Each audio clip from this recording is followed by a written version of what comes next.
are now watching the College Baseball Insider Show. It's behind it. This is hammered. Left field, and we are tied. Wow.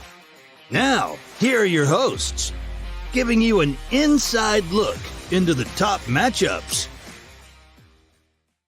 Week 4 is here, and the rain is still here as well, as Quentin backstage just updated UCF, Oklahoma, playing in their first Big 12 game as the UCF Knights have joined the Big 12, has been postponed. It'll be a doubleheader tomorrow.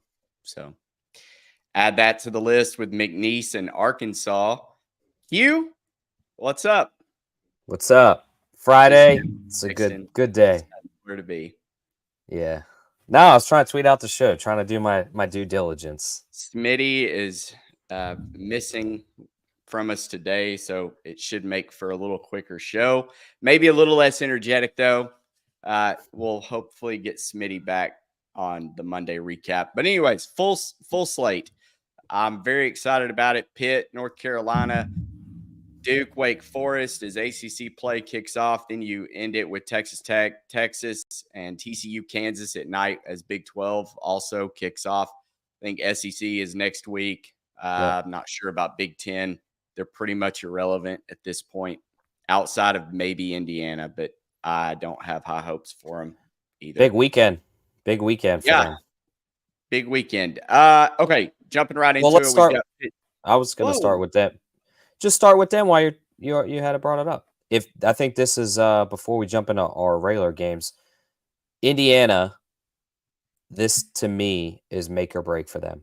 If they lose this series to Troy, they have fallen off the train tracks, in my opinion.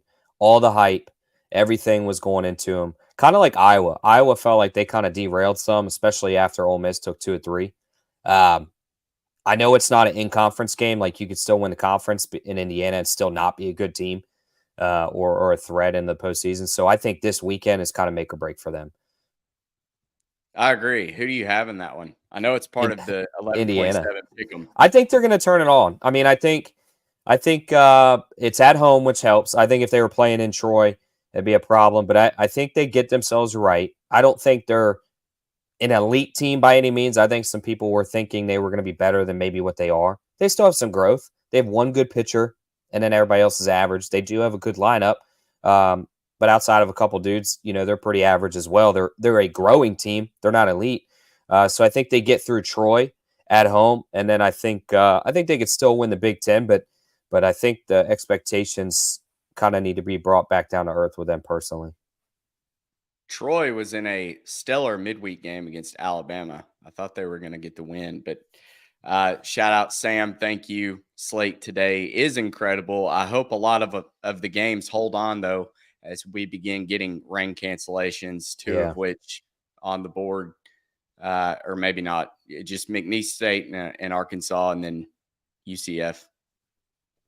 Yeah. And who? That I know of. Okay. Are you ready to jump into the previews? Yep. Pitt, surprisingly 8-1, 44 ranked RPI, which really doesn't mean anything at this point. Strength schedule 163, but they take on a North Carolina team that's been pretty salty behind Vance Honeycutt. This one's got to be North Carolina. I feel like you look at the pitching matchups, Folger, Boaz. He's been pretty solid as their Friday night guy after the loss of Jake Knapp. Do you think Pittsburgh has a chance to keep this close, or do you think North Carolina sweeps them? I'll tell you, I'm looking very hard at maybe doing an added play here at North Carolina -1.5, to be honest. -135. Feels short. It does. It feels like this could be like a 9-5 game, UNC. I think Pitt is having a hell of a year to start, but I think they're exceeding expectations, and I think they kind of get brought back down now. This should be, I guess, in my opinion, probably the toughest game they've had to date. But maybe this is where North Carolina kind of falls off. We talked about how they're either going to be elite or kind of middle of the row, and this is a big spot for them. I think if you asked me earlier in the year if I'm thinking this series is going to kind of define North Carolina, I would have said no. But being that Pitt's 8-1, we're going to find out who's fraudulent. Is it North Carolina or is it Pittsburgh? And I think I'm looking really hard at -1.5, and I might go down burning with the Tar Heels. Stay tuned. Both teams pretty balanced. 134, 132, WRC plus. The Sierras right there neck and neck. So I think it will be a good test for North Carolina, and we'll see how good Pitt is, like you stated. All right, moving on to another ACC matchup. This is the primetime game, in my opinion. 12th ranked Blue Devils, 11-1 on the season, behind Jonathan Santucci going on the bump for Duke. Take on the number 1 team in college baseball, Wake Forest, with Josh Hartle on the bump. This one surprised me. So, one, I was not surprised that the projections actually had Duke better because of their offensive production. They are the number 1 ranked offense in the country with a 159 WRC plus. However, when I saw that they opened up at plus whatever it was, plus 154. I saw some offshore books had as high as plus 180. I was like, okay, this is wrong. This is flat out wrong. This is not Rhett Lauder going on Friday. Josh Hartle's been good, but not to that elite level. I mean, you look at the starting rotation, he's actually got the worst stats of all 3 of them when you look at the advanced stuff. Their offense has kind of been lacking, 127, under 1,000 OPS, a pretty weak strength of schedule at 97th. I just feel like Wake, this is the game that they lose. I do feel like they end up winning the series because Chase Burns has been virtually unhittable. Michael Massey has been elite. I like their matchups Saturday, Sunday, but give me Jonathan Santucci and the Duke Blue Devils on Friday night. What are you doing here? Yeah, I agree with you. I wasn't surprised that Duke on the projection run scored was obviously the winner. I was surprised at the plus 154. I think they're just mispriced, and I think Wake Forest is getting benefit of the doubt as being the number 1 team, but this is 2 different teams from the 23 to the 24. I've watched several Wake Forest games on ESPN Plus, and I'm not impressed with what I've seen. Nick Hurts struggling, 262, 2 home runs. I don't know if it really doesn't seem like he's been pitched around. It just seems like maybe he's just putting too much pressure on himself and almost just needs to kind of simplify things and literally say put bat to ball and just have fun, almost like that T-ball mindset, and get back to just kind of doing what he did last year. But if I'm not mistaken, this series last year was in Duke, and Duke took one of them without Santucci. So, and again, I could be wrong because Santucci, I believe it was without Santucci. I don't think he was with the team that late in the season. It was one of the earlier matchups, but I think Duke actually gets 2 out of 3 here. I think they get tonight, and I think they get Sunday. I think it's going to be a rubber match on Sunday, but I think the bullpen is just better. If Cole Rowland was healthy, then I think that would kind of even things out a little bit, but he's not. And in the grand scheme of things is Duke's played better. I think Duke's had a little bit of a better schedule to this point. You know, they played Indiana, they played Coastal. I think Duke is the team to play here. I can't fault you. I'm right there with you. The only thing is I feel like in a rubber match, I would give the lean to Michael Massey. Left at Drinking Club. Thanks for tuning in. He said the Deacons will wake. There they are. The guys. Maybe. We'll see. They might. Yeah. Outside. Listen, if Wake Forest does it, if they wake up and they beat Duke 2 out of 3, then they deservedly stay in the number 1 spot. But they say did that they what don't were wake up, supposed to do. Well, yeah. But I think I don't think it's out of the realm to predict Duke is going to win 2-1, and I don't think that's a knock at Wake Forest by any means. I think that's a testament to how Duke good is, or how good Duke is. Wow, I can't speak today. It worked. Hey, and thanks. Nobody told me that the logo was backwards. I did it on Johnny's show last night, and then I watched myself, and sure enough, it was the same. So I had to flip it there mid-sentence earlier. I don't know if we'll you have to get one caught of the that. Lupton boys on. I don't know if we can fit all 4 of them, but you hear that, JD? Come on.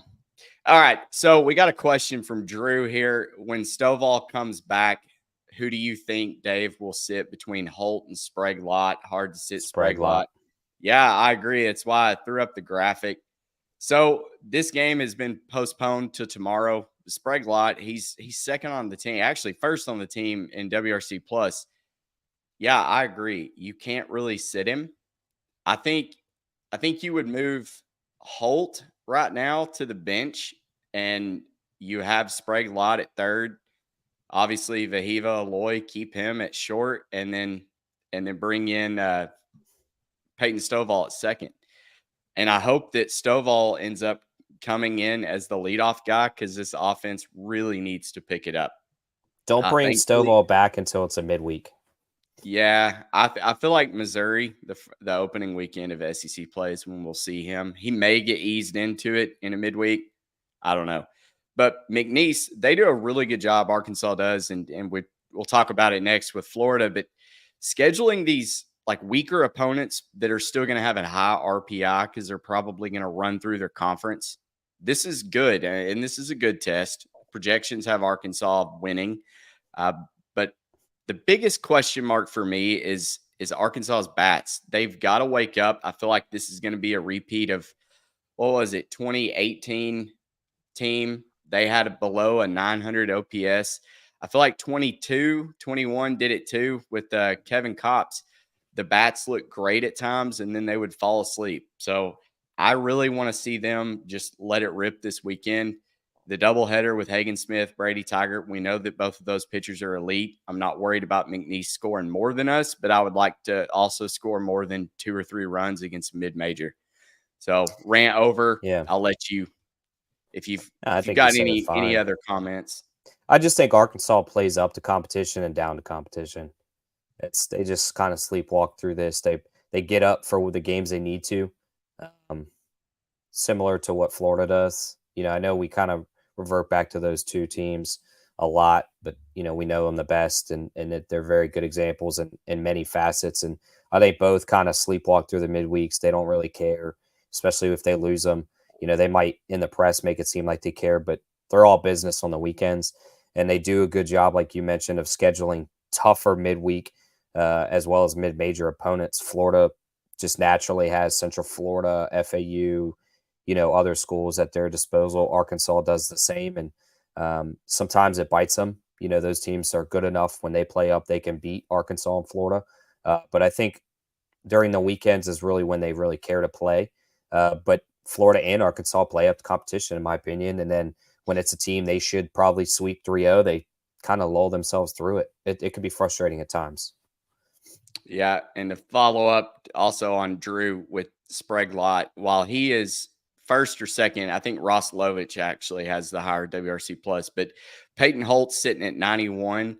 I know it seems like he gets on base, but as far as creating runs, he's not doing it.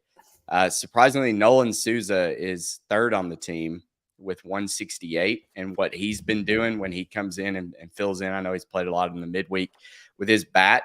He looks like he's going to be a good addition too. So we'll see. Yeah. Dave's going to continue to monitor at catcher as well. I feel like Ryder Helfrich's really struggling right now, which he should. He's a true freshman. So maybe give one of these other guys a shot, bring him in this weekend and switch it up.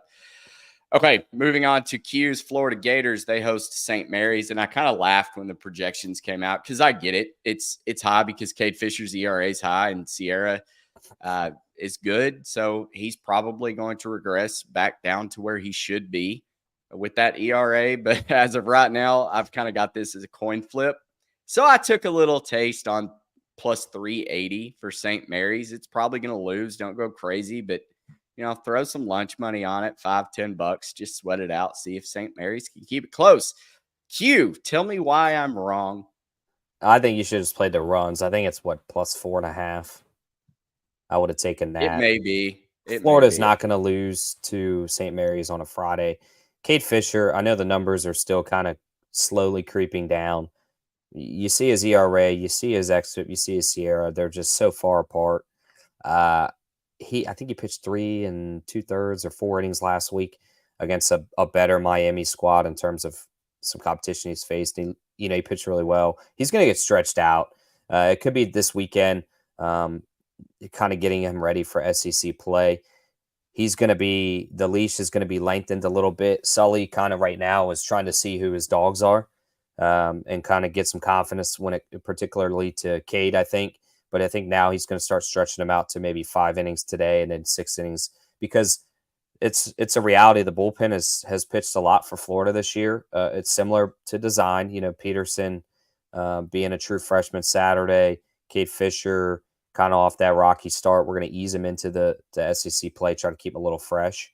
But I think the numbers are accurate, but I think the eye test is going to be a little different, because I think the numbers are skewed for Cade right now. Yeah, they definitely are. But to the numbers right now, I think it's accurate. One that has already started, I guess they moved it up because of the weather. Austin Peay, Auburn, and I'm kind of glad, because I think Austin Peay is already down 5-0. But these are two high-powered offenses. I said on Johnny V's show last night that I wouldn't be surprised if all these games go over. Chase also got the call for the Friday night start against Jacob Weaver. Both of these guys are mid-3 Sierras.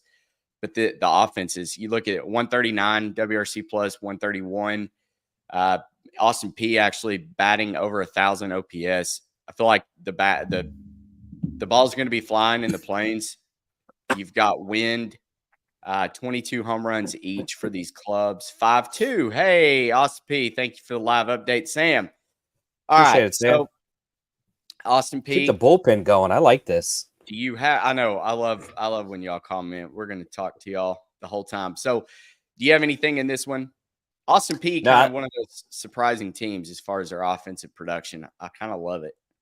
Yeah, I think they kind of got put on notice. Who was it? They beat Mississippi State back-to-back in the midweek. Or was it Mississippi? I think it was Mississippi State. They kind of put themselves on notice, I think. And I tip the cap to Auburn, man. I didn't think Auburn was going to be this good this year. This early on, and they're impressive 10-2. I think they kind of would be like a 7-5 or 8-4 team. They're obviously in the top 20 rankings, and they look pretty dangerous. Now, obviously, Gonzalez slid from Saturday to Sunday. Well, technically they had Sunday TBA, but I would think it's Gonzalez. But Myers, I think he's pitching hot. Other than Allsup. Allsup's elite. I think we're going to see that as the season goes. He's their guy. I'm looking to see Mississippi State. Yep. Thanks, Sam. They're going to get through this weekend. Auburn is, but I'm really curious to see how Auburn is during SEC play. Are they legit, or are they just they're getting on the right track and they were able to dominate early on and then kind of falter in SEC play when they play the powerhouse teams?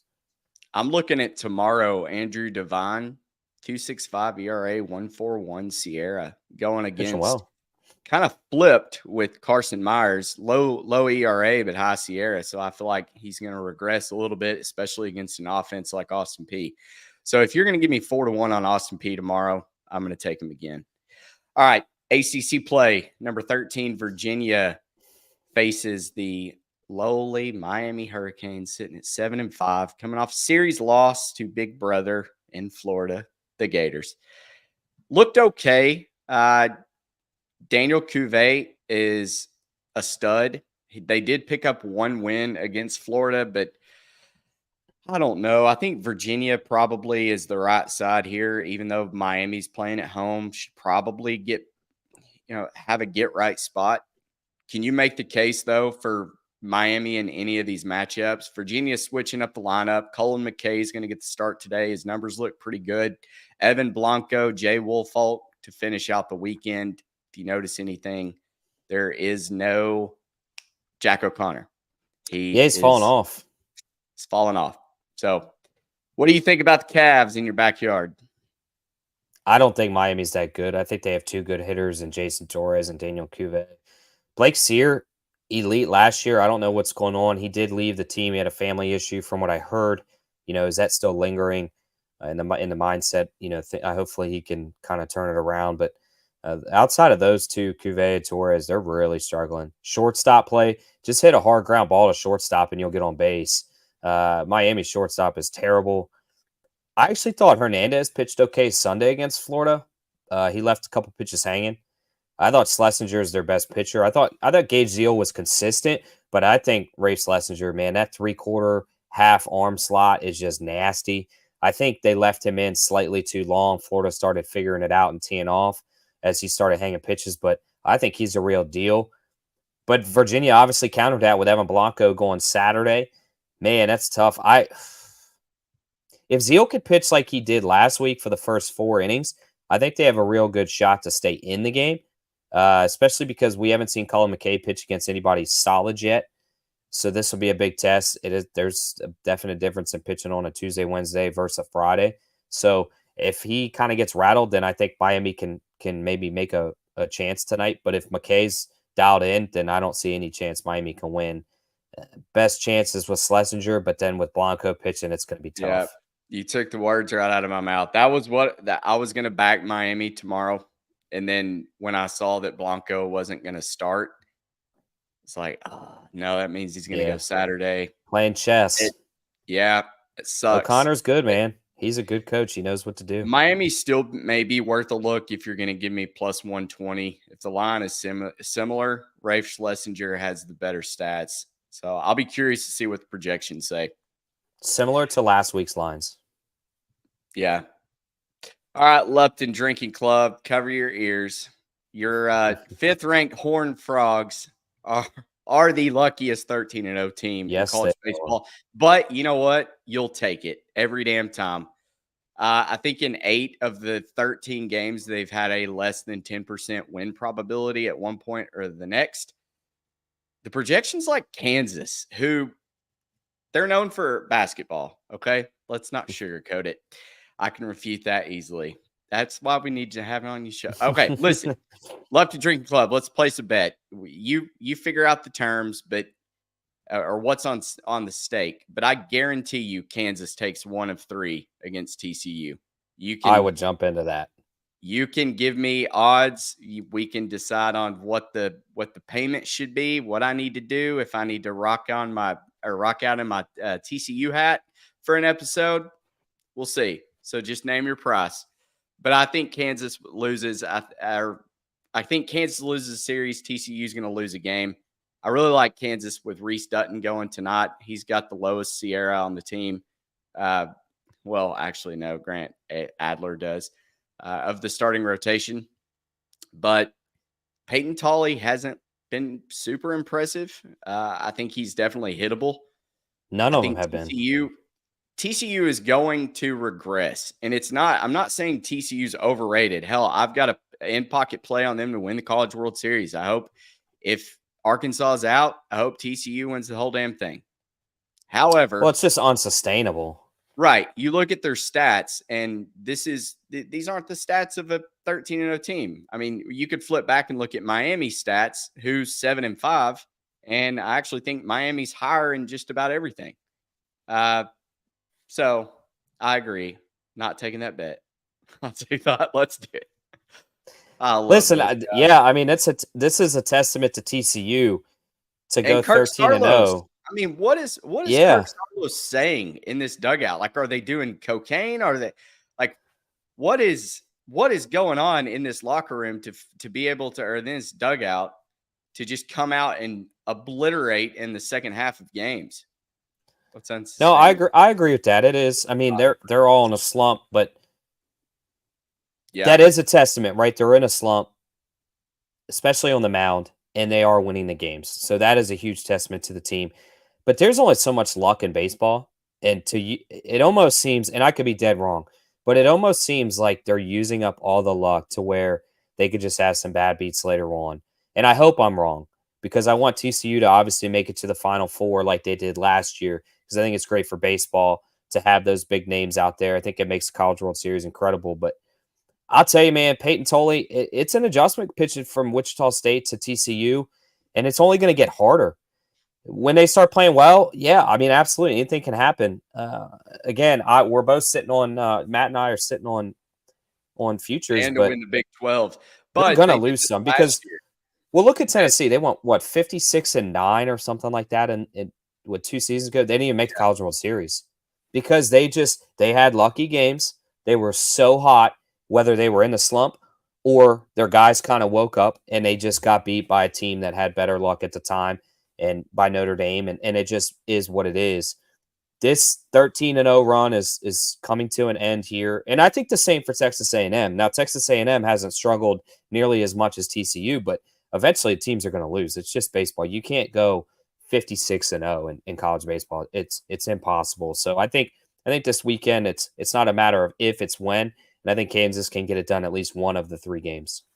Yeah, and don't lie, I'm not throwing shade at TCU by any means. Yeah, this is no shade. I bet against the Razorbacks right here at Baum Walker, TCU to win that Fayetteville Regional. I think they were like plus 220. That was easy money. There was not a hotter team in baseball. But you're going through that hot, cold, hot again. They did it last year. Started off, I left Arlington after they obliterated Arkansas there. Yeah. And I said, man, TCU looks like the real deal. I think they were, I don't know, 50-1, 45-1 to win the College World Series. I placed a little bet on them there. But in the end, they fell off a little bit through conference play, and then they got hot at the right time again. And I feel like that's all you can ask for. Regardless what happens, they are going to lose games, and they are going to be just fine because of their potential. TCU has played probably the hardest schedule in baseball. Florida Gulf Coast was the number 1 OPS team in the country last year. And 8-0 versus Pac-12. They're 11-0 against good competition. I wouldn't bet against them. Thank you for tuning in, 64 Analytics. I agree. I think they are a good team. However, there is we're not saying that they're a bad team. Yeah, they're 13-0. I don't think they're going to get to 16-0 before they get to 15-1, and I think it happens this weekend. 15-1 is still a great record. Yeah. Yeah. You can still win a national title with a loss. It has been done. Yeah, Arkansas's got the number 1 pitching staff in the country, and we've lost to Oklahoma State by 1 and James Madison. So it's okay. They are fitting the hot, cold, hot, and that's really the only trend that you need to fit. Outside of maybe the Sierra and all that, but TCU's right there. They're a team that can win it all for sure. They're just not going to go undefeated. A team that collectively doesn't have as many wins on the season as TCU. We have UConn taking on UCSB. Combined. Matt Ager is projected to go tonight versus Ian Cook, who's not been good. He was good last year. Not sure what's happened. It hasn't translated into the 2024 season thus far for the Huskies. They're 3-6. Is this a get-right spot? Do the Gauchos get the sweep here over UConn? Yes. I think last week was their get right. I think they're finally in, third gear and not stuck in second. I think they're especially at home. Man, again, I talked about this on Jeff Dawson's show, East Coast Sports Investors, last week. I get UConn plays in a cold area. It's cold in Connecticut right now. There's no doubt about it. But they have got to schedule better. I mean, they bounced from California to Florida, like to Alabama, and then back to California. And they're supposed to be in California for 2 weeks. Like at some point, these kids want to go see home. And I know it's tough, but you can also use that cold weather to your advantage if you can get some games in there. Again, I know it's tough, but this living on the road for your first month and a half, 2 months, that's unsustainable. You just can't win when you're away from family, when you're away from your hometown and your home field and facilities. This is where they get swept. And frankly, I don't think it's close. All right. I think UCSB sweeps them as well. 24 ranked Texas Longhorns. It was on your shit list last week. Number 17, Texas Tech. The wind's going to be blowing in Lubbock. I think I saw 20-mile-per-hour winds tonight. This is going to be fun. LeBaron Johnson Jr. is going to be tested. We've got a coin flip basically on the spread. For those that aren't familiar with betting college baseball, about 115 is as close as you're going to get to a, minus 110. This is a pick 'em. Yeah. Kyle Robinson, he's been somewhat impressive. Kind of the beneficiary of a weaker schedule, I would say. They did get trampled in Oregon against Oregon State in a midweek, which, you can't really – you got to throw out the midweeks because they're not starting their starting rotation. But Texas, I mean, just blow a 11-3 lead against Vanderbilt. They had a 99.8% win probability in that game. You lose. I was on Texas plus 1.5. I thought that was money in the bank. I That's already tough. spent the money, and they give it up. They don't even cover the run line. They lose 14-11. Yeah, I mean, Inexcusable. What I'll is tell you your what. mindset going through that? And then you follow it up by just absolutely laying an egg in it should have been a much needed win game against A&M in the midweek. Yeah, I David Pierce agree. I mean, got a problem on his hands. I feel like to have to leave Houston, I'm sure that bus ride was extremely quiet. To then have to play Texas A&M, who's a rival for God knows when, since the test of time. Even though it's not a conference, it doesn't matter when it's a rivalry. Florida State still hate each other, even though it's not a conference win or loss. Texas A&M still hate each other, even though it's not a conference, deciding win or loss. To have to blow leads like that in Houston, take a somber ride home, turn around, get your mind right against Texas A&M, which you didn't. You lost, I believe, 9-2. Really had a pathetic showing. Then you can't even be like, okay, we've just got like a cupcake to bounce back. Let's get our minds right. You have to play the number 17 team in the country, Texas Tech, who, like you mentioned, Kyle Robinson's pitching very well. And I look at this man, and I think it's mispriced personally. I think to give Texas minus 115 is a little crazy. I think Texas is, man, they should probably be plus money here, to be honest. I think Texas Tech should be like minus 145 in this spot. They're in my opinion, starting off a little slow offensively, and I think they get it going against Texas here. This is probably the best offense that Texas on paper will have faced. I think LSU's up there, but Texas Tech, man, what they can do to you, and they have so many guys that can do it. Just wait till Gavin Cash starts to get going and Gage Harrelson.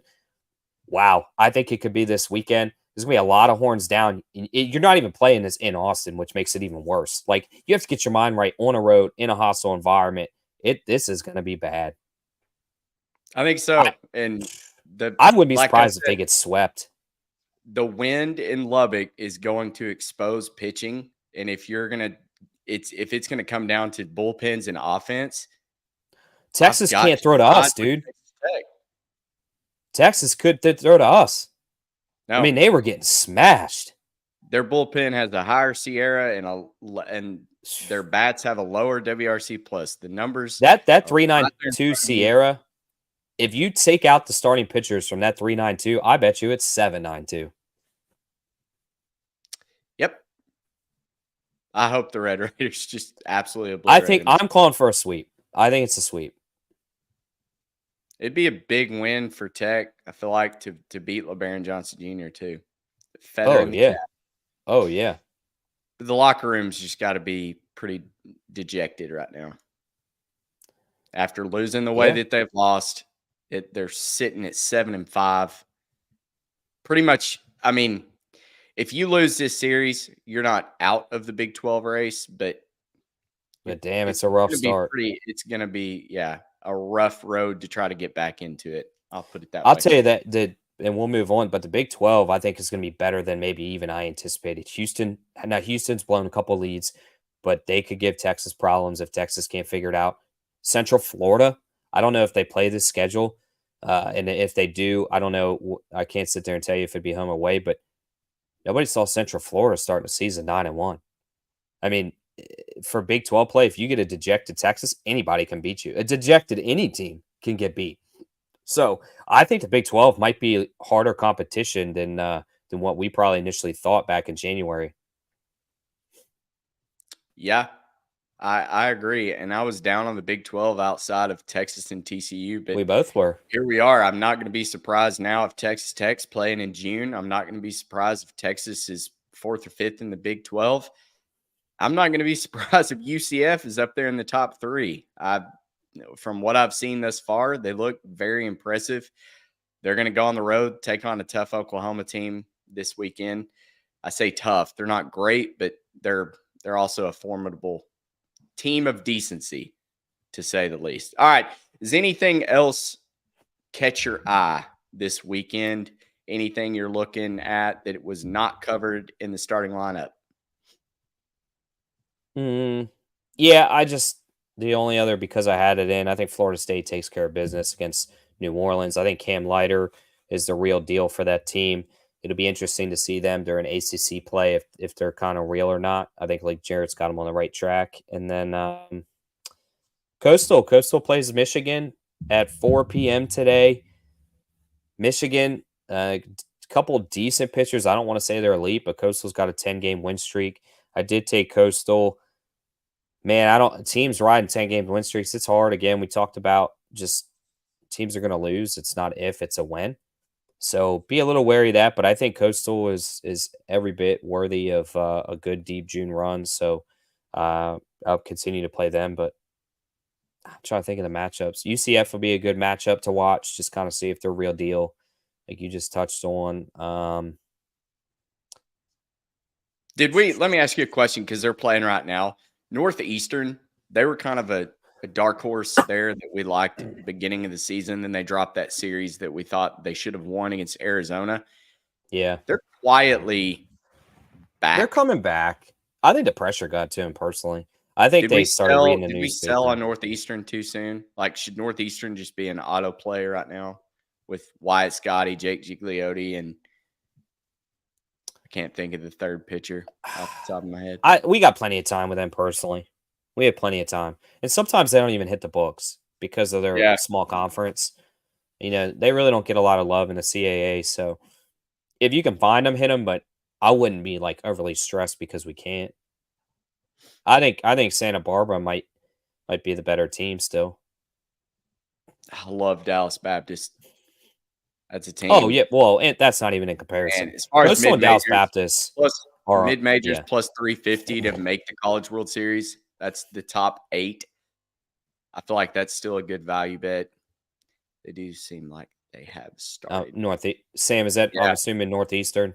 Yeah, which I mean they have. I'd like to see do it with Mike Sirota, Cam Maldonado. Yeah, they have the team. They're solid. They had all the makings. They just didn't put it together against Arizona. It's like they read the NCAA Insider's guide and press clips and stuff. But I would like to see, and it would never happen. Sam, I think you are right. Like UCSB and Northeastern just started off slow due to pressure, and they'll be fine. But I would like to see, in a perfect world, Coastal versus Dallas Baptist to get into Omaha. Like, I think that would just be an incredible series. What would you make the total in that game? And can we get it on the moon? That's all I want to know. I mean, I would think minimum.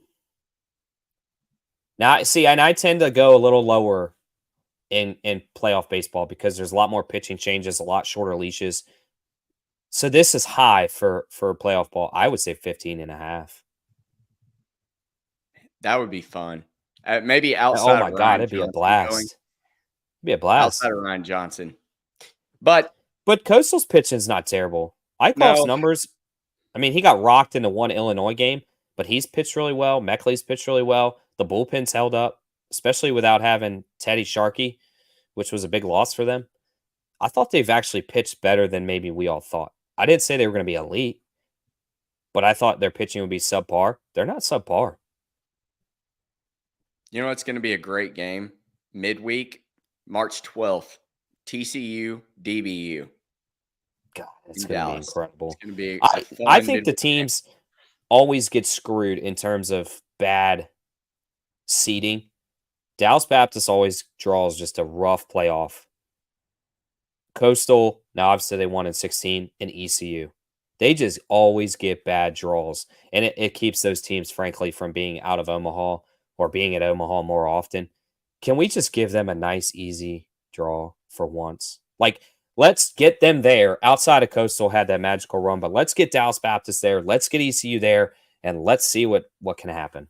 No, you know what happens is Dallas Baptist goes to Fayetteville. Like, Fayetteville gets the shittiest draws. Like, we always get Oral Roberts or Dallas Baptist. Or but it's a tough draw for that team. We're going to get some really good mid-major. And then you send like a Texas with Ivan Melendez hitting in a 260-foot base park of ECU, and he's hitting balls to the highway. I mean, just a tough draw. They can't ever catch a break. Coastal had to run into Duke. I mean, that's just tough. let's do the best bets. Duke plus 160 was the number I got. Virginia minus 143. Talked about those two. Kansas, putting my money where my mouth is, plus 250. I think they can stay with this TCU team. It's not going to be pretty. Don't try to watch it. And even if Kansas is up 12-0, it's not safe until that final strike or that final out. St. Mary's going against Q's Florida Gators. They're probably not going to win, but plus 360 on a team that the projections had pretty much neck and neck. I'll take the risk. All our unit sizes and everything are going to be uploaded, Bet Tracker at ncaainsiders.com. This is not a full unit play. Don't go crazy on it. Maybe $5-10.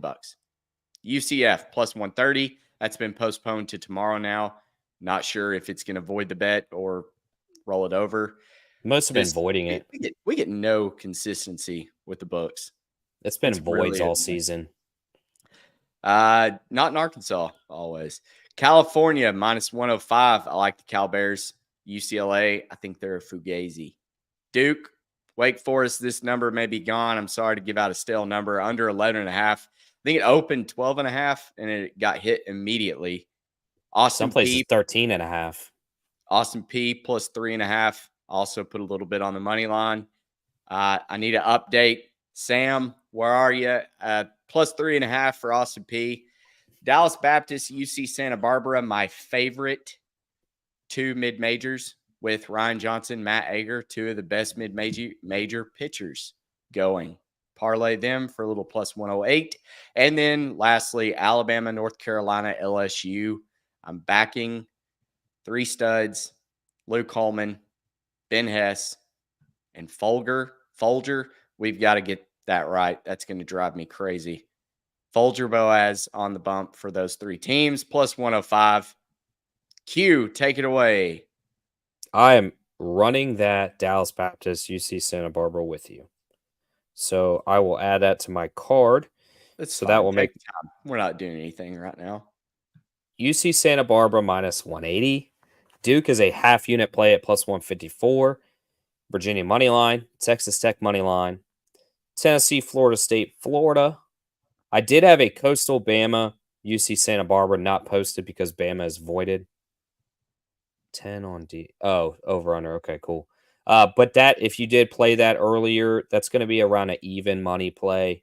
When I did the Coastal UCSB rerun back, I have UC Santa Barbara, Florida, Duke, Wake Forest under 11.5. Again, I tweeted it out as soon as I got it. Hopefully, you guys jumped on it.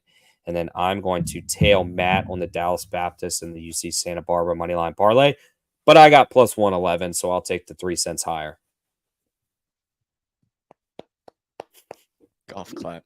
Smitty, not here. Duke, plus 150. UC Santa Barbara, minus 180. He laid it. Houston, minus 160. Who does Houston have? Encyclopedia. Is it Sam Houston? Scores? I don't know. Is it? I would, if I knew. Somebody refresh us who Houston has. I thought it was Sam Houston. Coastal Carolina, North Carolina, moneyline parlay. Would you say Coastal got postponed to tomorrow? Bama. Oh. And then Florida State, Dallas Baptist, moneyline parlay to round it out. Thank you guys for tuning in. If we don't have any more questions, y'all are active in the bullpen. Yeah, I love it. Let's get more in there. That was fun. So busy, like working on his taxes or something over there. I don't know what he's doing. All right. Thank you guys. My guys, the best numbers. Quentin, say goodbye to the people. Or do you want to just text them? We'll see. I'll just tweet it out. We'll see you for the recap show Monday. Cheers. Have a good weekend.